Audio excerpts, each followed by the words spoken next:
মনে হচ্ছে বৃষ্টি হতে পারে আজকে। সকাল থেকে মেঘলা মেঘলা আবহাওয়া।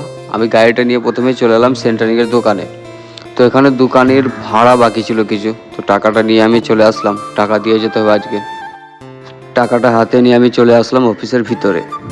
আর এখানে এসে দেখছি হিসেব কিন্তু করছে, ক টাকা হচ্ছে না হচ্ছে। ওর হিসেবও চলছে আর ফোনে রিলসও চলছে। তো ভাবলো আমি একটু রিলস দেখে নিই, যতক্ষণ হিসেব করছে ও ততক্ষণ।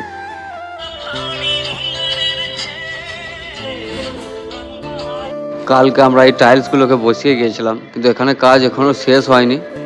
এখনও এগুলো লাগানো বাকি আছে। সাইডে টাইলসগুলোকেও লাগাতে হবে এখনো। তো প্রথমে আমি পেজ তৈরি করলাম, হালকা একটু কালার দিয়ে দিলাম। এখানে যটা টাইলস বসানো হয়েছে তটা কালার, তো ম্যাচ করানো খুবই মুশকিল। পুরোনো টাইলস হলেও অতটাও খারাপ লাগছে না, দেখে বেশ ভালোই লাগছে। যখনই টাইলসের কাজ করি তখনই কাজ ছাড়তে দেরি হয়ে যায়। 7:30 বেজে গেছে আজ কাজ থেকে আসতে। তারই মধ্যে একটু বেরিয়ে গেলাম পার্কে।